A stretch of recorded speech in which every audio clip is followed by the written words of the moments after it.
It's Wednesday. It's Mark Pyers. And it's real.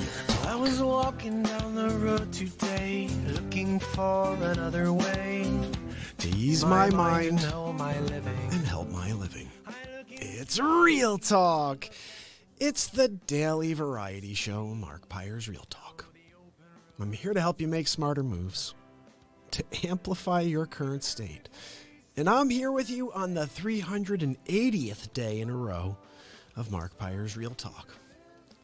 And I was just saying, my friend Cassie's on right now, and I just posted a little clip because she came on yesterday. And, you know, we're all working so hard to try to bring some light into this world that it gets difficult for us all to tune in when we're doing things. But when I saw Cassie tune in yesterday, I got really excited. And her tag name, the name of her company, is Listen Within to Win. And I think it's perfect. I mean, just if you think about that, it all starts from what you have within you and then bring it out for the world to see. And so anyway, she just had a couple of nice words for me, and it meant a lot because I had a tough day. So I'm going to talk about my real estate topic and just kind of tie the entire thing in at the same time. But basically, you know, I have this problem with sellers, the way that they act. Okay, let me just explain.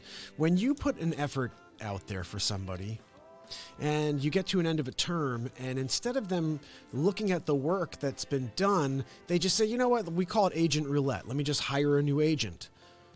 The biggest thing that I think we have a problem with as agents is when the seller also reduces the price when they hire the new agent. They give the new agent a price that the agent who had the property for a year and a half never had an opportunity to sell it at. And that baffles me. They run me like a horse. I did open houses there every other week for a year. I brought 8 offers. 8. And one as recent as last week. You think they'd say, you know what? He's doing the work. Let's just put our head down and let's get it done. This is what sellers should say. And the crazy thing is, you know, the house was right there, ready to sell. All you have to do is say yes, deal's done.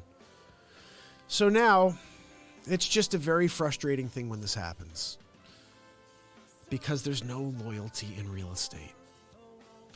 And, you know, the most important thing for me to realize is I take the moment to vent about it and then move on, because nothing good comes from me continuing to think about it over and over. I had the opportunity, had 8 offers. This last one was should have been a yes, should have wrapped it up.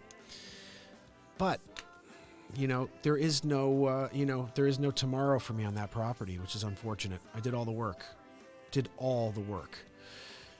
I need this. Hold on. Give me something, Zabrowski. I need you, buddy. Woohoo! Yes! That's what I needed to juice me back up. Just to remind me, just because somebody doesn't value what you do, don't give them your energy anymore then. They had the opportunity to work with you. You know, it's funny. I think about sometimes if I had more opportunities, like if I was working with enough clients where I could have said to this client when they started giving me a hard time, like, you know what? I'm not going to work with you anymore. Like, I would love to fire a client like that. But I'm not in a position in my life where I could say no to something like a listing like this, you know, and they put you through everything. They want you to do it all. You do it all. They don't appreciate it. They hit you with a sledgehammer the entire time. And then at the end, they just kick you to the curb and they bring someone else in. We call it agent roulette. I'm just going to keep hiring a new agent until someone gets lucky. You know, but when 8 offers are put on the table, that is a market speaking, like over time. And you can't change the market. This gets me to my topic for the day. I've been saying to sellers for a while, let's put your house on for $1. Let's let a market be a market.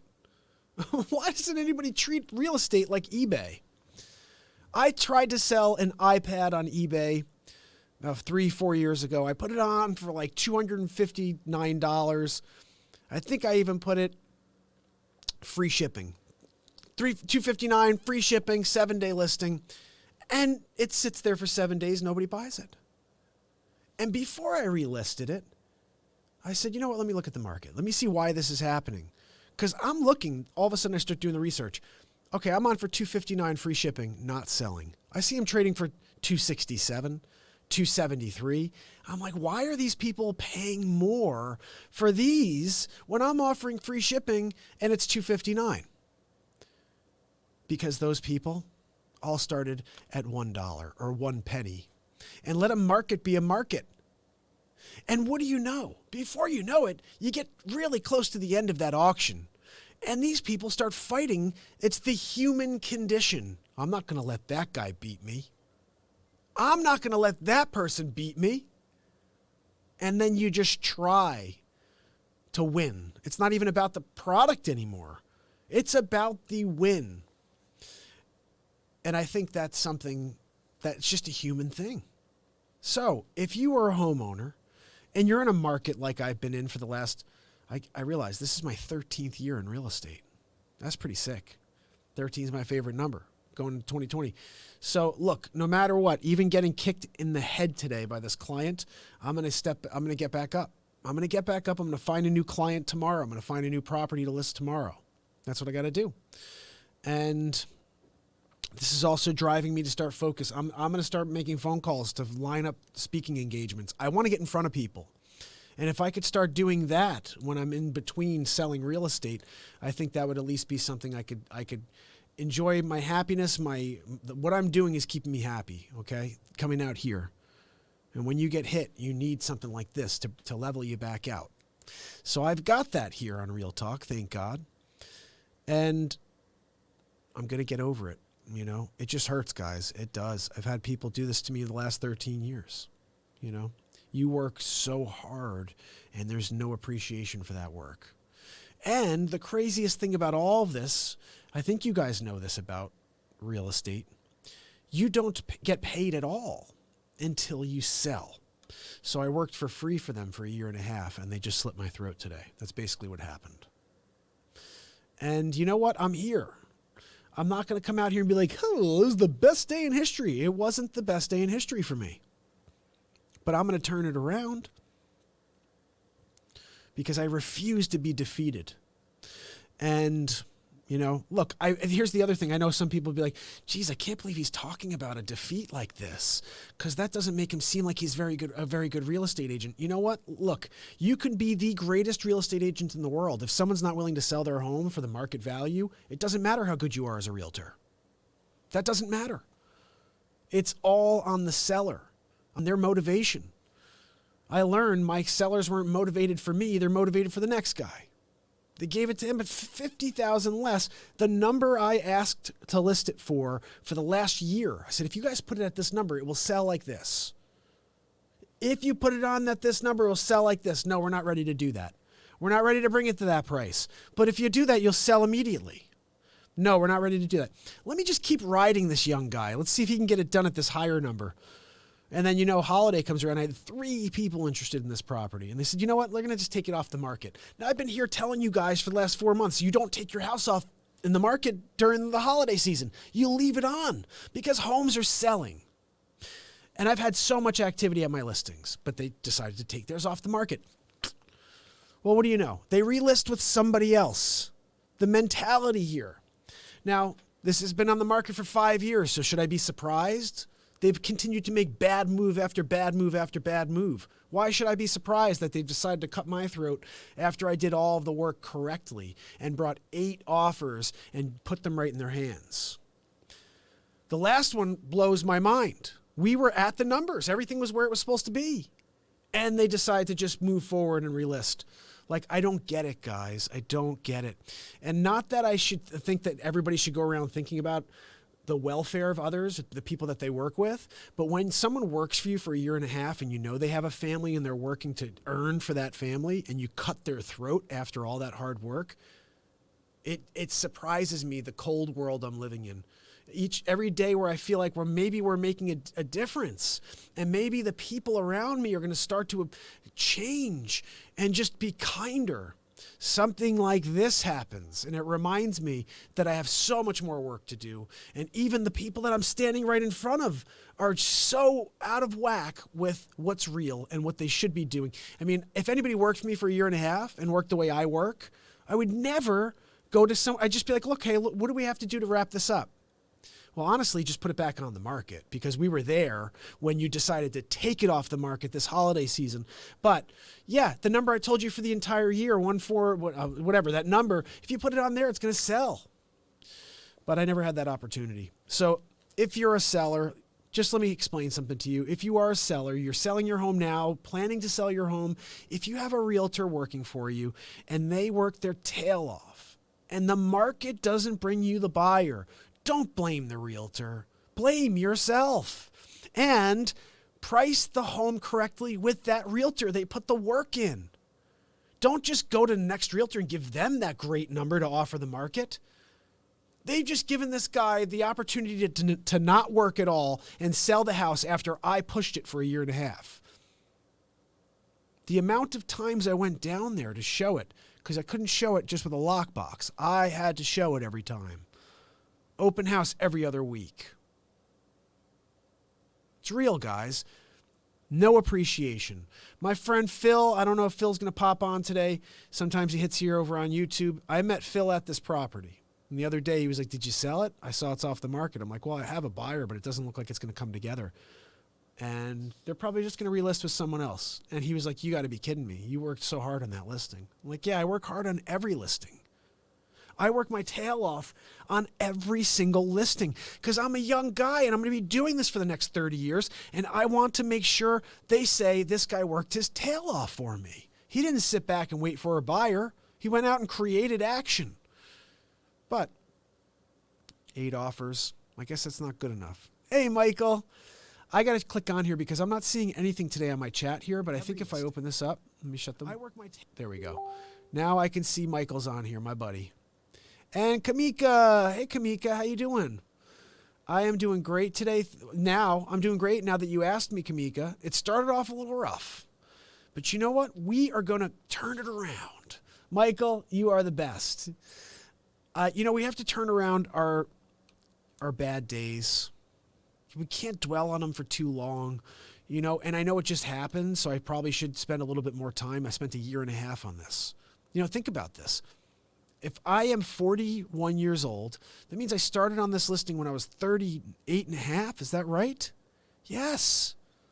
And they decided after all of my hard work to just kick me to the curb when we had the deal done. So I don't understand people. I don't understand how you can work so hard for someone. They know you're working to support a family, and then they just kick you to the curb and give the opportunity to sell it to the next person. It baffles me. Someone just explain that to me. When you hire a realtor, when you hire anybody, Mustafa, what's up, buddy? When you hire someone, a realtor specifically, to work for you, to list your home, if that person's not showing it, if they're not marketing it, if they're not on social media talking about it, if they're not doing open houses, okay, I understand. But if they're doing all of those things, if they're showing up at your house on Christmas Eve to try to put a deal together, you give that person an opportunity to close out the deal. You don't say, hey, you know what? This guy had it at $1 million for the last year. You know what? I'm going to give it to the next guy at $950. Why didn't you give the guy who worked his tail off for a year the better number? Give him a month.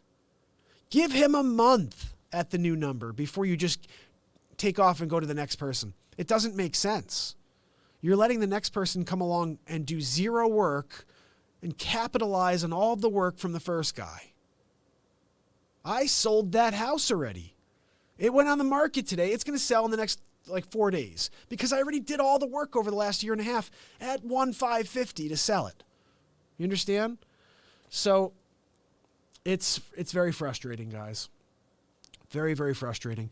And this is more of a reason why I'm pushing as hard as I am in every direction, because I'm not satisfied with letting people treat me this way. I just won't. I'm not going to. This is why I'm creating the Real Talk team, so I don't have to physically be treated like this.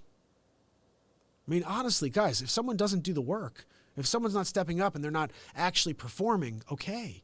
But if they are and there's no appreciation there, that I have a problem with. And like I said, look, I hope the beat seat takes off. I hope I get 10 clients this week that are like, hey, I want to go buy out homes this week, so I can think about these people no more. I wish I had all that right now too, so I could have just fired them myself. I don't like that. You know, the other day, I called these people to tell them that the Spire was accepting a counter they gave. I got screamed at for getting them what they asked for. And that's when I realized, I said, I don't think I'm getting this listing back. That is very odd. Pablo, what's up, my brother? It's so good to see you, my friend. Pablo, please head over to the YouTube page as well and subscribe and ding the bell over there. I really would appreciate that. I'm trying to bump up all of the subscribers over there. That just started recently on day 318. So I got a ton of work to go over there. But anyway, this is a Real Talk kind of vamping day, just kind of just venting really is what it is. You know, I just got to let this out before the rest of my day is over, and just tomorrow I start fresh. Day 380 is like it's a day to reflect on a year and a half worth of work. I started on this listing prior to starting Real Talk. That's how long I've been on this listing. And, you know, you can't get people to change their minds and to look at the market if they're not motivated at the time. Now they apparently are. I just remember about 5 times this year, I was like, if you guys go to this number, it will sell. No, we're not ready to do that. So, but this is the world we live in. Get used to disappointment.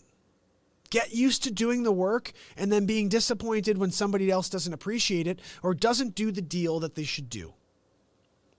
There's an old saying. I don't know who came up with it. It may have been someone at my old firm, my old manager. I don't know. Someone said this.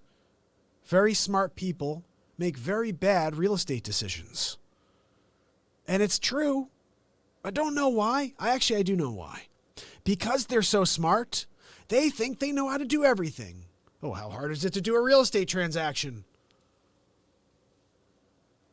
If you don't do one every day, if you do one every 7 years, it would be the same as me opening up a Scottrade account. I'm going to go out and trade stocks. Look, I have a Scottrade account, guys. I could do it. No, I don't know anything about stocks. I'd just be throwing money away. You would just be throwing money away. Ooh, I'm going to go buy a house. I know what I'm doing. I'm in finance.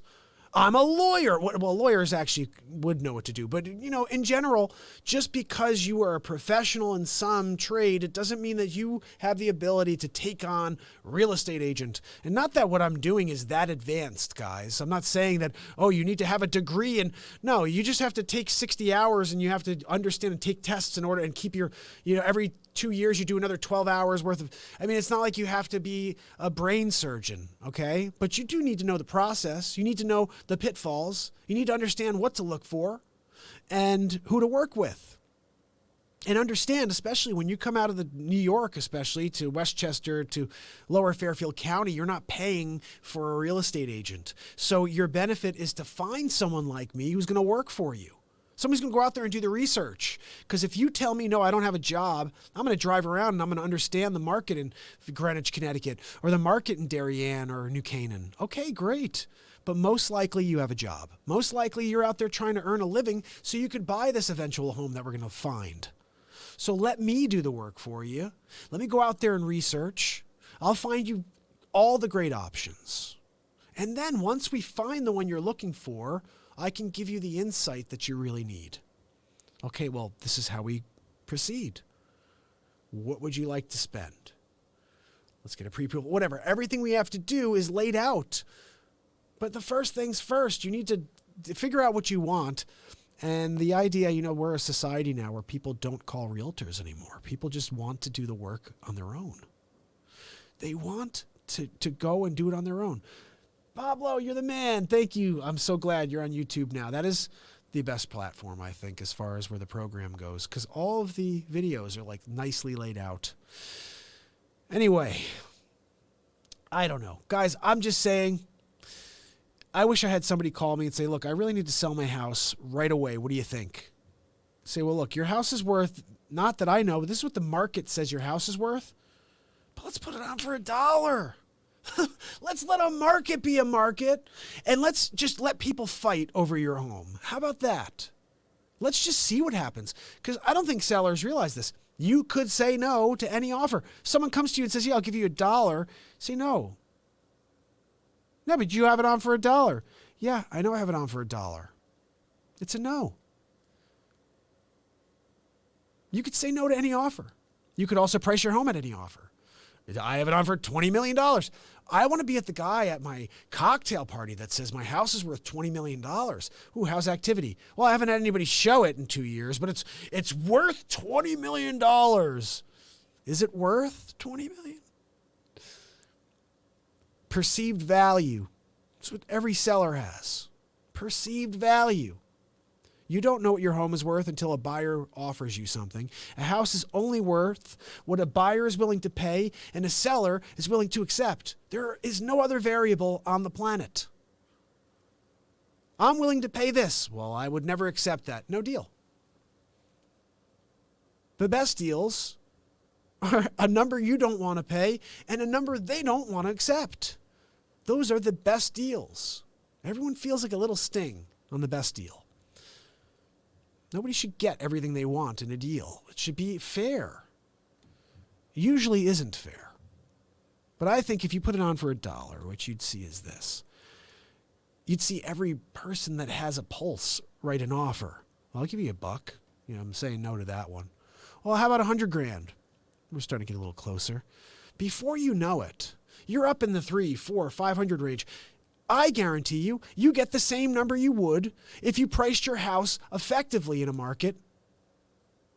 This whole idea of starting here to end here doesn't work, guys. I don't know where it started, how long ago it started, but the age of the internet changed it for everybody. The information's out there. You can't hide anymore. I've had people hire me that say they want to try to fool buyers. Excuse me? First of all, you don't want to fool anybody. You want someone to buy your home not under false pretenses. You want them to understand what they're buying. This idea of getting someone in the door and fooling them on value doesn't make sense, okay? That's actually only been one person, and he's still on the market. I was the 7th agent in. That was 5 years ago, just to give you perspective. Jessica, what's going on?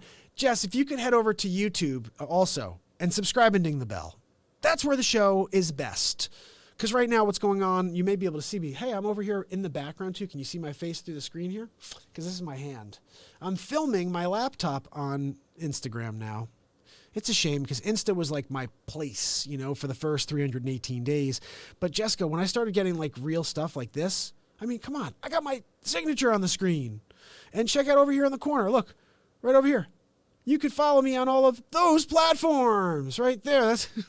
So once I had that, I was like, sorry, Instagram, you won't allow me to broadcast sideways. So I guess I just got to film the screen. But we are live on, I'll tell you right now what platforms we're on. We're on, well, it should be on LinkedIn, but there's no live on LinkedIn currently. Periscope, VK, DLive, Vaughn Live, Facebook, Smashcast, Facebook again, YouTube Stream Now, and Twitch.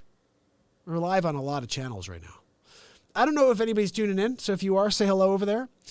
But it's day 380 in a row, 380 days, and I will not be beaten, guys. And no matter how bad my day was, and how much it hurts to think that these people stuffed me down a toilet, literally, they were like, we're done with you. It hurts, guys. It hurts. But I'll tell you what, I will rise up. And I'll look back and I will have gratitude in some way. I don't know how. At this point, I have no idea how I'm going to look back with gratitude at this, but one day I will. The struggle is real. You do the work for free. Oh, man. Any realtors on with me right now? Someone out there has had this happen to them. It's not just me. You do all the work. And then they say, yep, okay, expired. We're just going to give it to the next guy. And we'll put a better number on it. Wait, that guy just did all the work to sell it. And you gave him the garbage number? And now you're going to give the real number to the market? So this guy can just waltz in and sell that house? I wonder, where is the humanity? And I'll tell you what, this is interesting. I'll say this now because I'm here and what the heck, right? I've never seen this happen in my life before. Well, actually I have, okay? But I know when this all went downhill. You know when you could tell someone's on your side? You know when they care about your best interests? You could feel it sometimes. That was there. And then all of a sudden, offer comes on. And actually, the seller says to me, what are you going to do to help? I said, excuse me? And they said, well, you have to kick in your commission as well. And when that came out of their mouths, that's when I should have known. I'm done. I'm done. Now, my father tells a story. He used to work for this builder. My father's a builder. My father used to work for a lot of builders. So they would hire him to do, like the framing, the trim. He would have a roof crew go in and do the roofing, interior trim, exterior, whatever it was, windows, literally he would just be a sub for a lot of builders. And there was this one guy who actually went to jail. People in my area may know who this is. I'm not going to say names. This guy went to jail because he did some shady stuff. But my father was actually, this is years before he went to jail. My father did some work for him. That's why he wasn't surprised when he went to jail. But my father did some work for him. And at the end of the job, the guy actually said to my father when he went to go pick up his check, he said, you know what? I didn't do as well as I thought I would on this job, so I'm going to pay you this. And my dad was like, yeah, but we have a contract. He said, I don't care. I didn't make as much money as I thought I would, so I'm paying you less. And this reminds me of that. Like, wait a second. I did all the work. I bring you an offer, and now you want to cut my commission? I did the work, though. Oh, but I didn't make as much as I thought I would, so I want you to pay me. It's real. This happens a lot. I've never cut my commission in 13 years. And that's just because, listen, if you believe in your value, when I look back at the offers I brought this client, 8 offers, 6 of them that came in were from other agents that I wasn't involved with. They were all so low. The 2 that I brought in were at the value they priced it at today. What does that tell you? I was able to get more money than every other person in the market was bringing them. Did they appreciate that? No, of course not. Nobody appreciates anything. They only want what they want, and they just toss you aside when they don't think they can get anything else. And that's where I feel like, it's a disappointment when you do all the work and then you've got nothing to show for. That's basically all I could say. But if you're out there and you want to list your house, let's put it on for $1. Let's let a market be a market. All right? Because I guarantee you'll sell like right away, and you'll get way more than you would if you try to price it up here. People have too much information. You can't fool anybody. And trust me, you may think it's cool to say, yeah, my house is on the market for $1.8 million. But when you go and fill up the wine glasses before you come back out, they're all saying, can you believe he's asking 1.8 for this? It's not something to be proud of when you say my house is on the market. It's better to say, I have a buyer lined up. We're closing in April. You don't want to be on the market. That's failure. Failure's on the market. You want to be sold. You want to be in a contract. You want to have interest. When you don't have interest, no one's looking at it. It's your price. And if you're not going to listen to your real estate agent, and then you give it to the next realtor, give that price to the next real estate agent, shame on you. Shame on you for driving someone down into the earth. And then at the end, after you ride them there, you say, you know what? I'll get rid of them. Let me just bring in the next person and give them an awesome number to sell it at.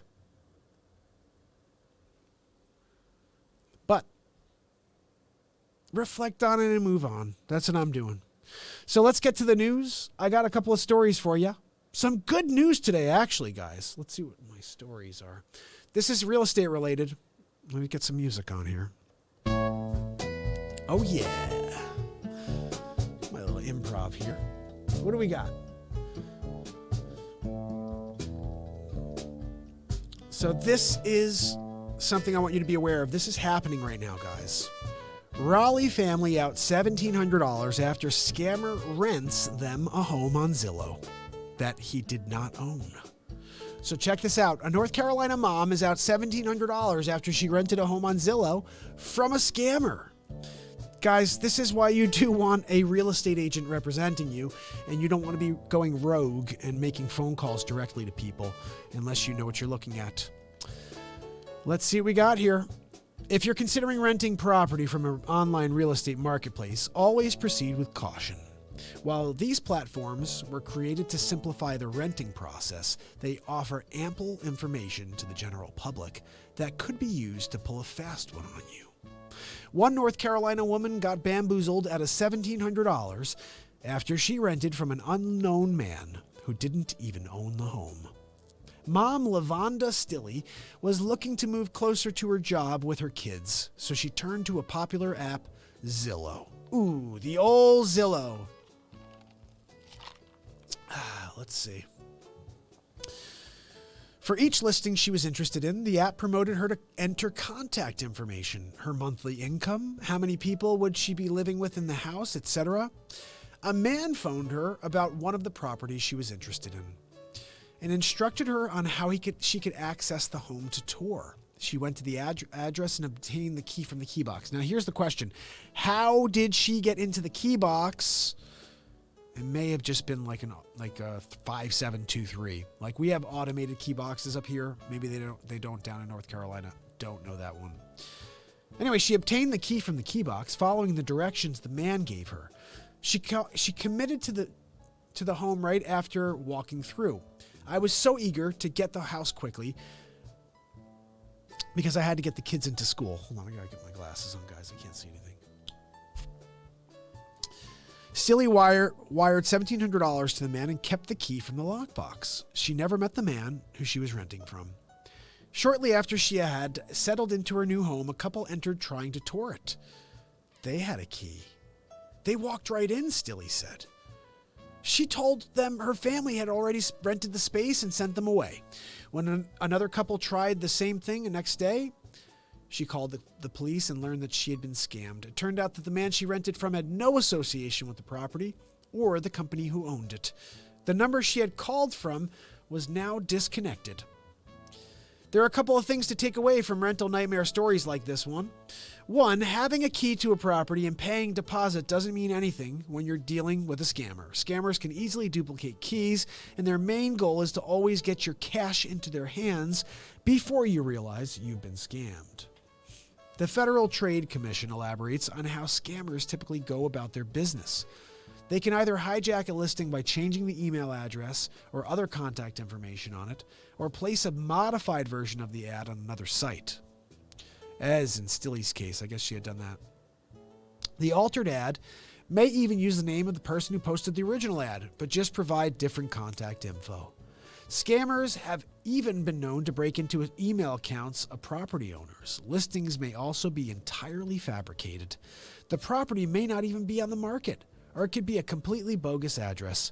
If the deal ever seems too good to be true, it probably is. Okay, so here are a few red flags you should keep your eyes out for if this does ever happen to you. You're looking at a property online and you're thinking about pulling the trigger. First of all, call the Real Talk team. We'll make sure something like this doesn't happen to you.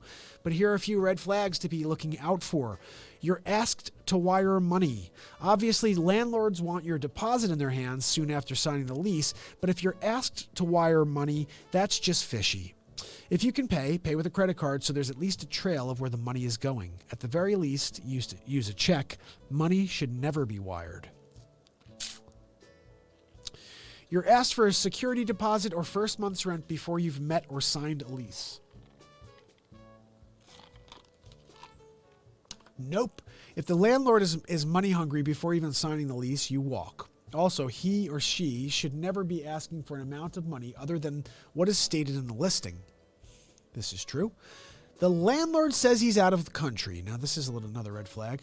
Don't conduct business until you can meet with the landlord in person. You should always do a walkthrough with the landlord or renter present, not only to make sure they're real, but to assess any pre-existing damages with them. More than one listing exists, and the contact info isn't consistent. In Staley's case, the phone number she talked to the scammer on was not the same number on the rental sign outside the home. Check the same contact information provided on all listings of the property. Make sure it's the same. So, look, these are a few telltale signs to make sure you don't get swindled at a $1,700. Remember, guys, call a real estate agent. Hey, you're Moon. How you doing, buddy? Moon, your mom. Is that what you're saying? I think so. I'm glad you joined, my friend. So that's first story, guys. $1,700. Just, you got to be aware, especially with what's going on now with the internet. The scammers are turning to pranks, little things like this in order to get $50, $1,000 out of you. So just be aware. This is pretty interesting, guys. Comedian Pauly Shore lists Hollywood Hills Contemporary for $9.5 million. Now, I think I have to read this like Pauly Shore. Comedian Pauly Shore is looking for a buyer for his longtime Hollywood Hills home. Recently listed with an asking price of $9.5 million. It's a considerable reduction from the original $13 million price tag Shore asked for it when he first brought it to market several years ago. But it is a leap above the he paid $1.15 million in 1996. That was probably right after, what was one of the movies he did? In the Army Now, maybe? Let's see. After failing to land a buyer the first time, Shore put the house on the market for rent for around $27,000 a month in 2015. The contemporary-style dwelling was originally built in 1959, but has since been updated and remodeled. The price tag comes with a number of worthy features, not least of which is the home's unobstructed, nearly 360-degree views. The downtown cityscape, the nearby San Gabriel Mountains, the Hollywood sign, and the Pacific Ocean can all be seen from the 4,500 square foot abode. It has 4 bedrooms and 3.5 baths. The best way to describe the look and feel of this single-story structure is indoor-outdoor living. The open floor plan great room features entire walls of glass sliders. The walls are all painted bright white, and the floors are clad in industrial-looking concrete gray tiles. A sleek, modern burning fireplace is located at the far end of the common living space and is almost inconspicuous in its design. So anyway, Pauly Shore selling his house, guys. I guess it was on for a while. I didn't realize that. But I saw the story and I wanted to bring it to you. It's a real estate story, guys. I'm going to, of course, bring it up. This is a little interesting. Check this story out. So there's a rare chemical that helped DNA form, and it may have come to Earth on comets from near newborn stars, astronomers find. So I just want to get this straight. I'm going to respond to this right after I read it. But are you basically saying that we're all aliens? That's all I'm saying. Let's see. Phosphorus is key in forming DNA and giving rise to life on Earth, but the element is rare in the universe. Scientists don't know how Earth got its phosphorus, but scientists just found phosphorus-carrying molecules forming around newborn stars. Researchers found that some molecules on a comet orbiting Jupiter. Let's see what else they're saying here, guys. Phosphorus is an element that's key in forming DNA. Apparently, it's what fuels life on Earth. But it doesn't come from Earth. It comes from somewhere else in the universe. So, here's what I'm thinking. If the only way we exist is because phosphorus found its way to Earth, that means it must have found its way to other planets. And life exists everywhere. Not just some places, but everywhere. If it's here, it's everywhere. If life exists because of phosphorus, and it came from comets, from newborn stars, then it's everywhere. That's what you also have to think. If we are fortunate enough to be alive here, then you have to assume that there's life everywhere. I think so. So anyway, just something to keep in mind, guys. One more really cool story for you here. New Zealand wants to plant 1 billion trees to fight climate change. Environmental rehabilitation is happening in other parts of the world too. Trees play a critical role in counteracting climate change by pulling greenhouse gas emissions from the atmosphere. So New Zealand is getting closer to finalizing a plan to plant 1 billion trees. The government allocated an additional $240 million to the project, bringing a total budget to $485 million over the next 3 years. That's like, was it like 50 cents a tree on average, something like that? A little more, maybe? I don't know. Less. If approved, the program would play a key role in the country's efforts to mitigate climate change, according to Stuff. New Zealand is considering enacting a zero emissions target by 2050, and planting trees could be incorporated into a cap and trade, an emissions trading scheme. ETS. So, getting the ETS right could drive the planting of 340 million trees over the next 10 years, double the amount that would be planted if the ETS was left in its current state. So I think this is great. This is the second time I've seen this. I don't know if it was India that just did something similar, where they're planting a ton of trees in order to kind of counteract what we've done to this planet. So take a look at that story, guys. Here's one more funny thing. I don't know if I could show this to you. Everybody on Insta is going to see this real quick, but let me open this up. This is a funny story. I'm going to show it to you. Let me just put it here. Where is it? There we go. Oops. No? Okay, I guess I could do it here. All right, let's do this one. So, this is kind of funny. I just wanted one funny story to end off here. I think we need it. I need it. I need it for this crazy day I've had. Look at this guy's face. I love it. Can you guys see this? Holy cow. Man locked inside a 24-hour fitness and takes confused selfies that are going viral. Doesn't a 24-hour fitness mean it's open for 24 hours? A man's late night swim at a local 24-hour fitness center ended with him being locked in. Dan Hill documented his predicament on Facebook very early on Sunday morning. I'm literally locked inside 24-hour fitness right now. They closed the doors and went home while I was swimming my laps in the pool. I called my wife. She said, find a comfortable place to sleep, Hill said in his post. Hill wondered why the gym, located in East, I guess this is somewhere, I don't even know, Sandy? I'm not sure where Sandy is. Locked up since 24 hours is a part of the club's title. But 24-hour fitness representatives told KSL.com that signs stating the hours of operation are posted in visible places in all their clubs. After reaching out to family and friends for advice on what to do, Hill contacted Sandy emergency dispatchers and was freed after about an hour after he initially tried to leave. Some pretty funny pictures of this guy, though. Oh, wow. Later that night, Hill shared a post which said, free at last, thanks to three nice cops, I'm free at last. It was really bizarre, Hill told KSL Radio. I was just walking around going, wow, I can do anything I want. Everybody has that kind of weird, quirky fantasy inside, Hill said. He contemplated leaving through the emergency exit before contacting police, but he was wary of setting off the alarms. I didn't want to get busted for breaking and entering, or he didn't say this, but leaving while being in a place that's closed. Like, I don't even understand that. Hill said he waited in the hot tub for a while before the police officers arrived. So I felt bad about any poor publicity I may have caused. Despite all the fuss, I still love my 24, even though it may be 20. Maybe this is a workable solution. So anyway, that's just a funny story, guys. And there's a lot of pictures of him. I don't know if I can show you these photos. Hold on a second. I'm going to try to show you this. Now, let me do it here. Jeff, what's up, buddy? And Isma. Look at this. Look at this guy's face. What? He's hilarious. Where's the other one? Oh. What's that? Uh-oh. I don't need to hear that. All right, yeah, shut that off. Can you guys see his face here? Like he's screaming out. Oh, I got to show you that one.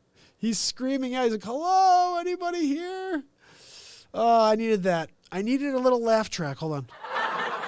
Oh, you're locked inside, buddy? I'm sorry about that. Oh, my goodness. So this guy's locked in there. That's what happens, pal, when you go take laps at 12 o'clock at night and everybody goes home. Isn't that crazy, Jeff? I need more stories from you, pal, because every day I'm struggling to find new stories for you guys on Real Talk News. Anyway, so guys, this has been a really just epic day, ups, downs, mostly downs. But like I said, this is Real Talk. I'm not going to come out here and sugarcoat and pretend that everything goes exactly to plan. It doesn't. In fact, things rarely go to plan. Bosh Paul. Things rarely go to plan, my friend. What you have to do is be ready to redirect. Adapt. Adaptability. That is the most important human characteristic. If you can't adapt, you're in trouble. Jeff, you know what I'm talking about, right? Yeah, you know what, brother? Life is about getting hit and like turning the other cheek maybe sometimes and getting hit again. There's this old saying you guys know where they're like, nice guys finish last. Like, that's true. I think nice guys get taken advantage of a lot. And I think about this specific client and what I did for them over the last year and a half. And again, how many times instead of being with my family, I said, I got to go show that house. Christmas Eve, I got to go down there and try to put this deal together. And all of the work is not appreciated at all. It's a very frustrating thing. It really is. And it makes me lose faith in humanity a little bit, you know.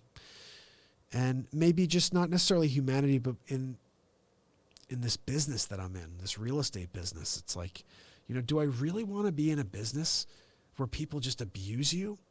They just take advantage. They have no appreciation for your hard work. That's what it seems like. That's what it seems like.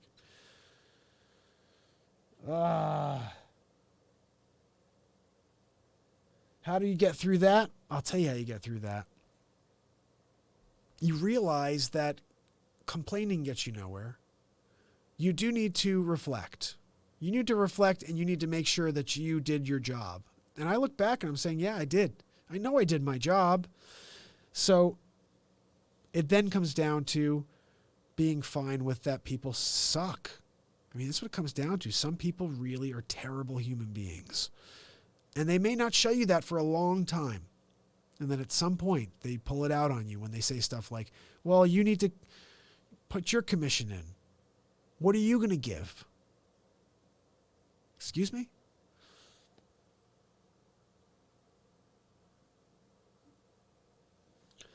No, I don't know what that is, Bosch. I'm sorry. I just saw your name. I was just including you into the in the show. But I think what I'm talking about, my friend, is actually, this is a positivity channel, motivational. I've been here every day just pumping everybody up, but I got hit really hard today. I had this listing for over a year, and I worked my tail off for these people, and I just found out they relisted with somebody else. And they gave them the number that they wouldn't let me list it at when they rode me into the ground the entire time. And the crazy part is, it's not like I sat here and didn't have anything to show them. I brought them 8 offers in the time I was on that listing. And the last one was the number they asked for, everything lined up, and they didn't do the deal. So it's a frustrating thing when you've done your job and all you needed was a yes and you didn't get it. And then they cut your throat and they go to the next person and you get nothing for the year and a half. Because if you don't know this, real estate agents get paid on commission. I don't get paid at all until I sell something. So I work for a year and a half for nothing. And when they cut my throat like this, someone else is going to sell the property after I did all the work because they got the number I couldn't get. Now, is that my fault? I don't think so. I asked them over and over to price that house to sell. But people will only do what they want to do. Well, we're not ready to do that. But you are ready to ride me into the dirt. Try to get me to put deals together, which I did. You didn't want to didn't want to do those deals. Main thing is this.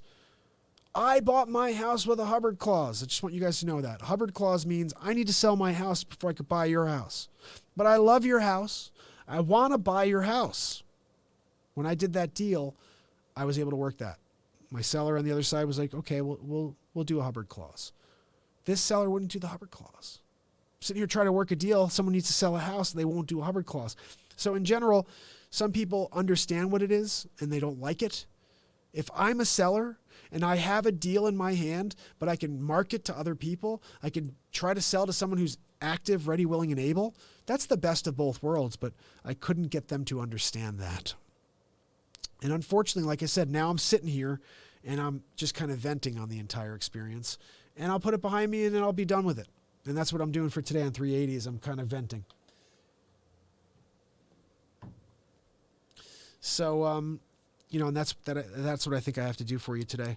I think what I got to do is just let something out. I'm going to drop some beat seed on you real quick. Give me a second here. I don't know what I want to play yet, but something, because I need to let something out. You guys ready? MJP, what's going on?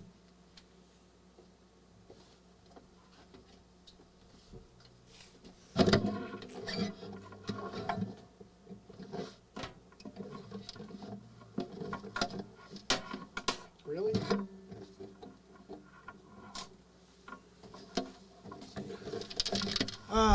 What do we got over here? We got a beat seat.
All right. Those chords remind me of another song I wrote many years ago.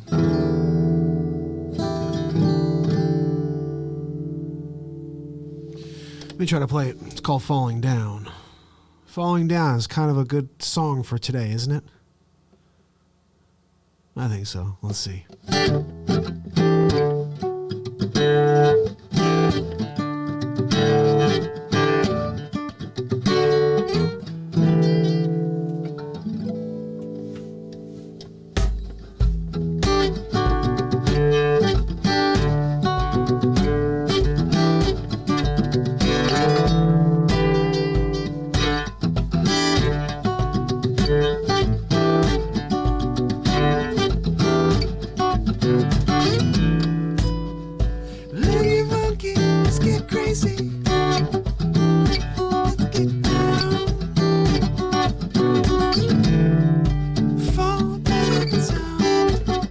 Trying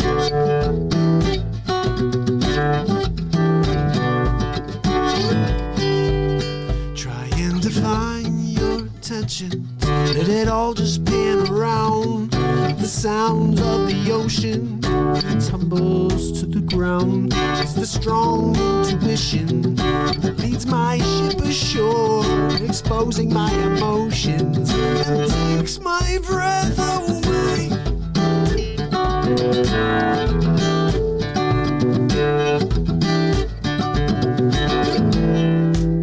Trying to find your intentions in 13 words or less. With meaning comes affection, which no one can confess.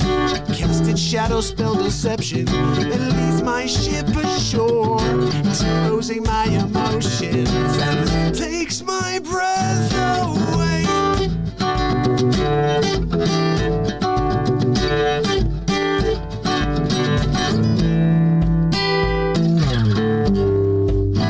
Maybe this is the right choice for you and I, so we can find ourselves again. We are so young, we are too innocent to dissipate like the haze of a rainbow on a rainy day. It's raining way too long. It's raining down, it's raining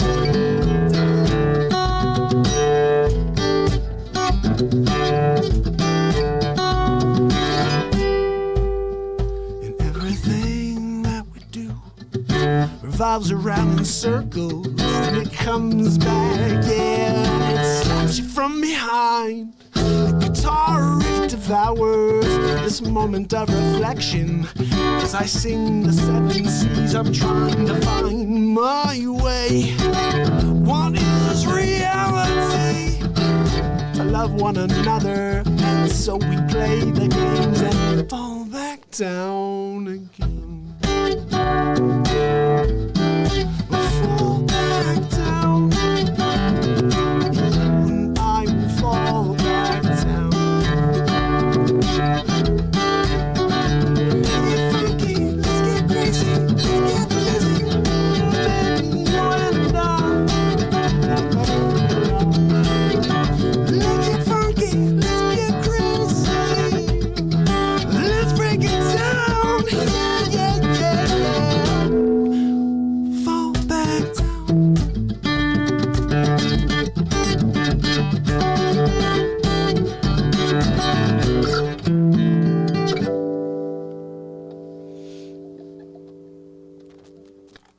I haven't played that in about 10 years.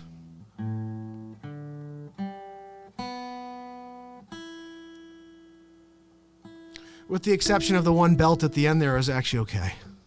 But I got a cold, guys. I'm working with a cold here. Trying my best to belt stuff without I realize I probably can't hit the higher notes too much today because of my semi-cold.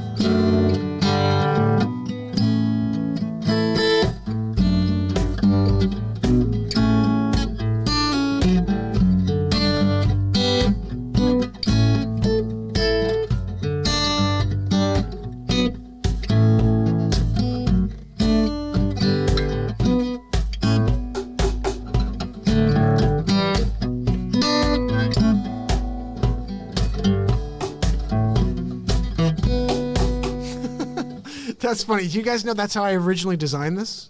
I designed this because I wanted to be able to play it while I thought I'd like kick it and I'd be like...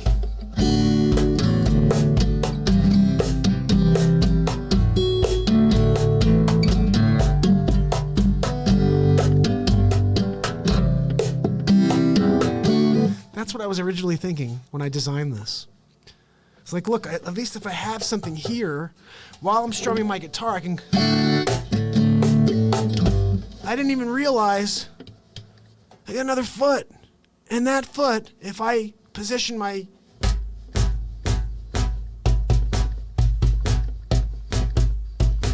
I don't need this. That's cool if I don't have my guitar in my hand, but I don't need to do this. That was my first iteration before I realized I have two legs. And I don't just need to do this.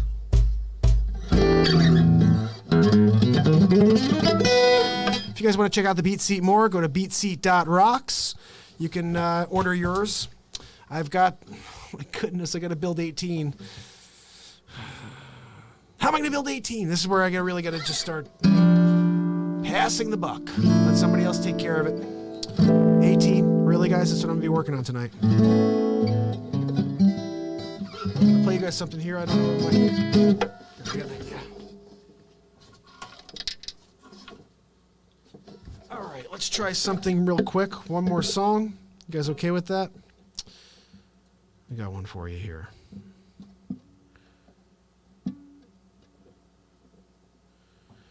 You know, I'm going to play Crazy Lives because I think that will get me back on track. I was going to play different, but realistically, Crazy Lives I need to hear right now because we all lead crazy lives. Today I'm leading one. And now the job of all my listeners, all my friends, all my followers here on YouTube, Instagram, Facebook, Twitch, Periscope. Send your leads into the Real Talk Show. I want to put these people out of my memory. I don't even want to think about them ever again. Send me someone new so I can get my mind off of them. Tomorrow I'll have forgotten about them anyway.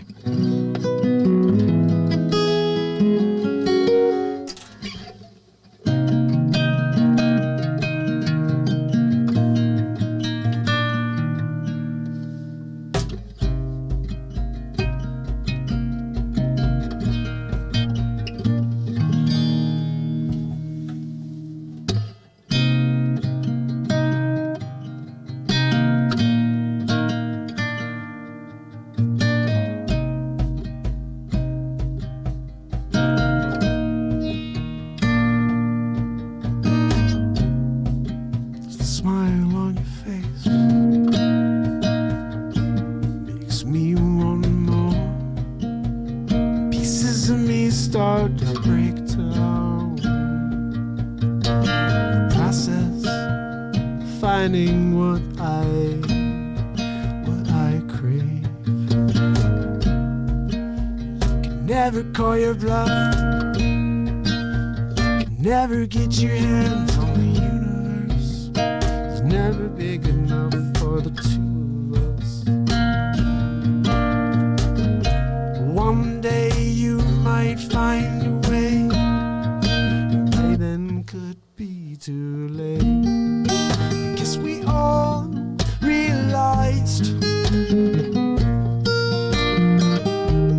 guess we all lead crazy lives. I guess we all need to feel alive. Yeah, we all lead crazy lives. There's gotta be a way that's unbeknownst to me, but I'll keep searching till I find myself within that broken smile that holds the answer to life. It's always crazy to me.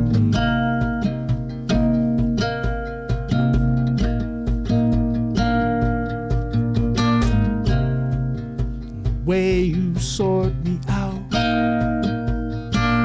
makes me want more. Pieces of me start to break down. The process, finding what I could. You can never call your bluff. You can never get your hands on the universe. It's never big enough for the two of us. One day you might find a way. Maybe too late. I guess we all realized, all lead crazy lives. I guess we all need to feel alive. Yeah, we all lead crazy lives. I guess we all realized. I guess we all lead crazy lives. We all need to feel alive. Yeah, we all lead crazy lives. There's gotta be ways unbeknownst to me, but I'll keep searching till I find myself within that broken smile. It holds an answer to life. I guess we all realized. I guess we all lead crazy lives. Guess we all need to feel alive. Yeah, we all lead crazy lives. I guess we all realized. I guess we all lead crazy lives. We all lead crazy lives. I guess we all need to feel alive. We all lead crazy lives. It's always crazy to me.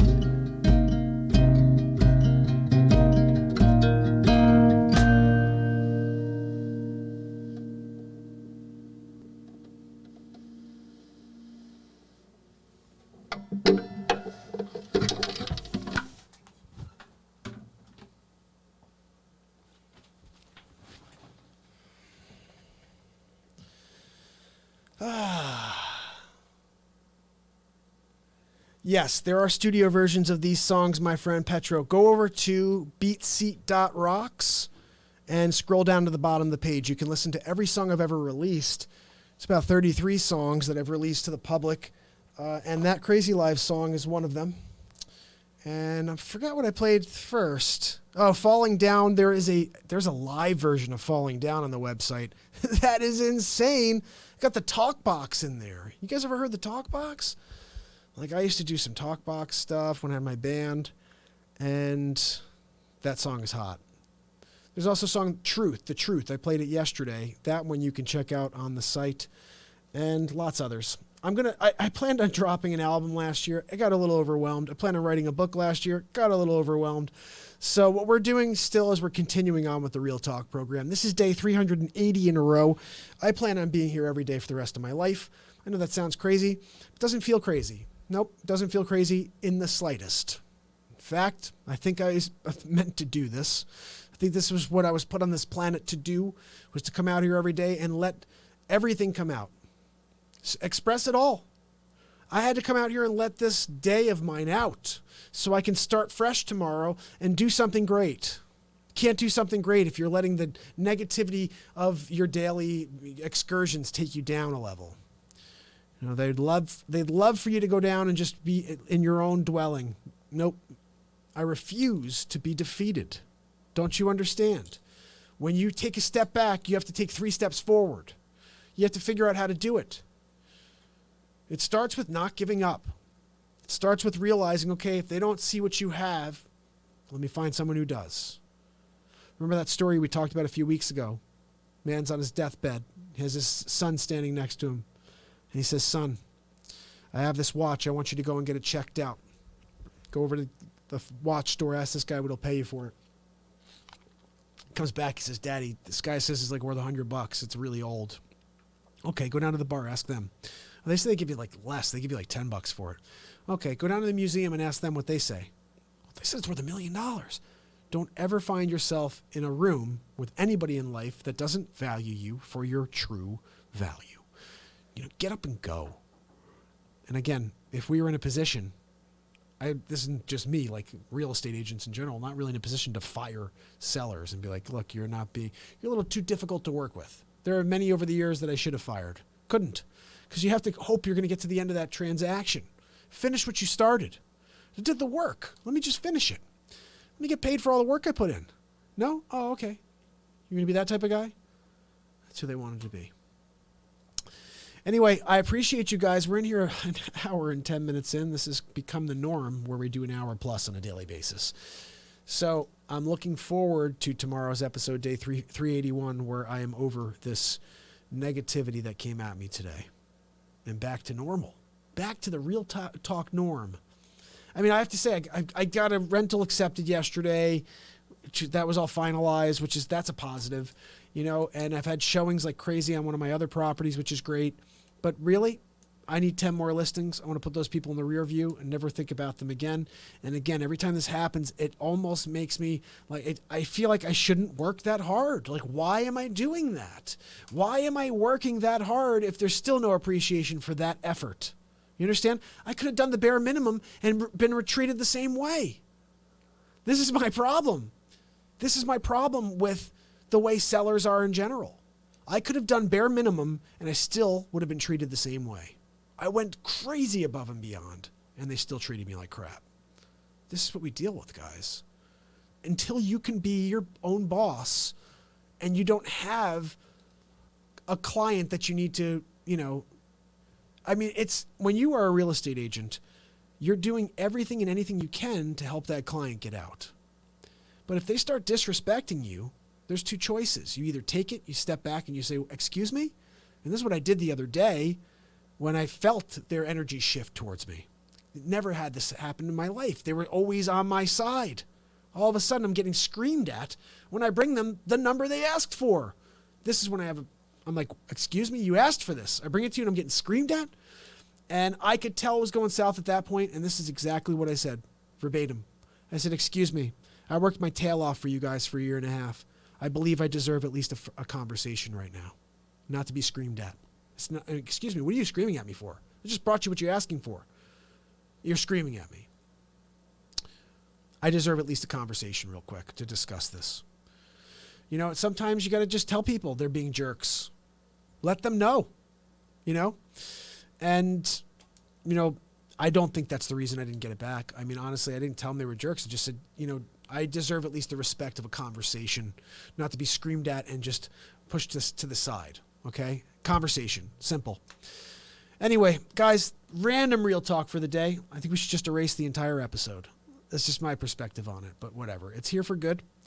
Like I said, this show is unscripted. I got to come out here and I got to let it all out. I can't sit here and I can't hide behind reality. I had a client who totally treated me like crap, and I'm here to express it. And again, I'm left at the crossroads wondering, why did I work so hard for them to treat me that badly at the end, when I could have just done the bare minimum and still been treated the same way? And again, this idea of a better number to this next person always pisses me off. That just bothers me. You know what I'm going to do, though, my friend Petro? I'm going to go on. I'm going to play some more music for you tomorrow. We're going to bring the energy back. I'm going to find a new listing. Who's got a client who needs to interview agents? Let me know. I don't want your listing. I want an interview. I want an interview. That's what I say to people. I'm like, look, I have no interest in doing anything but getting in the room. I want to get in the room with you, have a conversation, and see if we can work together. That's what it comes down to. So that's basically it for today. I will see you guys tomorrow on the next Real Talk. If you have any topics, shoot me a DM. We'll get into it. It's Mark Pyers.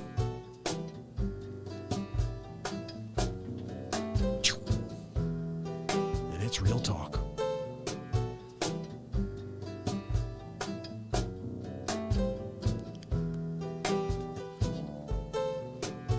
What a day.